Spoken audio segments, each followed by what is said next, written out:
नमस्कार सभी साथियों को। ये जो प्रश्न आप लोग देख रहे हैं उत्तर प्रदेश पुलिस परीक्षा में आया हुआ है, जिसे हम परसेंटेज चैप्टर में 6वीं वीडियो के 35 मिनट पे बहुत सारे क्वेश्चन इस प्रकार का हमने कराया है। यूट्यूब पे सर्च कीजिए मैथ 2050 या फनी कॉन्सेप्ट क्लासेस के प्लेलिस्ट में जाकर के मैथ 2050 बैच में शुरू की 20-25 क्लास हमारी बेसिक ट्रेनिंग क्लास है। पुलिस से लेके आईएएस तक मैक्सिमम क्वेश्चन उसी में से आता है। ये जो प्रश्न आप लोग देख रहे हैं, इस प्रकार के तमाम प्रश्न मैं ट्रेनिंग क्लास के दूसरे टाइप में अपडेट करने वाला हूं। ट्रेनिंग क्लास को कीजिए। एक परीक्षा में एक छात्र जो अधिकतम अंक का 20% प्राप्त करता है, यदि वो 20% प्राप्त करता है तो दुखी है, निराश है, परेशान है, आत्महत्या करना चाहता है, क्योंकि उसके पास होने के लिए 5 अंक कम पड़ रहे हैं। यदि ये 5 अंक और पा जाता तो उस परीक्षा को पास कर लेता।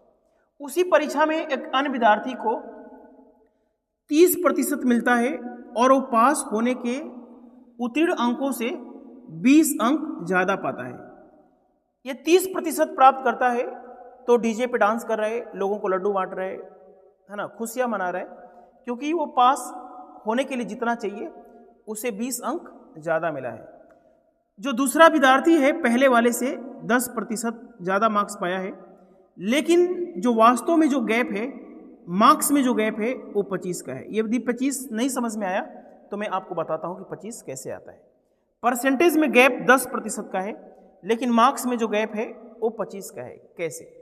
जैसे मान लीजिए कि 100 पे पास होना है तो उसको 5 कम मिला यानी कि 95 मिला होगा, इसको 20 ज़्यादा मिला यानी कि 120 मिला होगा। तो 95 से 20 कितना ज़्यादा है? 25 ज़्यादा है ना। तो 25 यहाँ पे गैप, एक माइनस में हो एक प्लस में हो तो गैप जो होता है जुट जाता है। 10% की वैल्यू इतना है तो उस परीक्षा का जो 100% मार्क्स है वो हो जाएगा आपका, ये 10% से 10 गुना निकालेंगे तब ना 100% होगा। तो इसको 10 गुना करेंगे तो उस परीक्षा का जो अधिकतम अंक है वो 250 है। उस परीक्षा का जो अधिकतम अंक है वो 250 है। ये जो विद्यार्थी है वो 250 का 20% पाता है। 20% का मतलब 50 पाता है तो दुखी है, निराश है, परेशान है, आत्महत्या करना चाहता है, नदी में डूबना चाहता है, क्योंकि 50 अंक पर्याप्त नहीं है, उसे 5 अंक और लाना चाहिए था। यदि वो 5 अंक और ला देता, 55 ला देता तो उस परीक्षा को पास कर लेता। 55 कैसे आएगा? यहां से भी आ सकता है कि 250 का यह विद्यार्थी 30 लाया है, 30%, तो इसका 30% हो जाता है 75, और 75 लाने का मतलब है कि ये 20 अंक ज़्यादा प्राप्त किया है।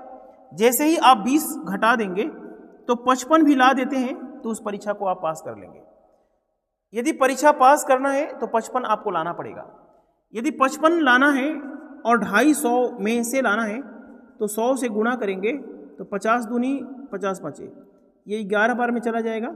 उस परीक्षा में आपको 22% मार्क्स लाना पड़ेगा। यदि उस परीक्षा को पास करना है तो 22% अंक चाहिए। मेरे देश के युवा साथियों, funny concept classes app download कीजिए, कंप्लीट मैथमेटिक्स पढ़िए, कंप्लीट रीजनिंग पढ़िए, मैथमेटिक्स का शानदार नोट्स भी पाइए। एनटीपीसी हो, यूपीएसआई हो, लेखपाल हो, सीसेट हो, परीक्षा कोई भी हो, पूरे भारत में सबसे अच्छा मैथ पढ़ेंगे। धन्यवाद।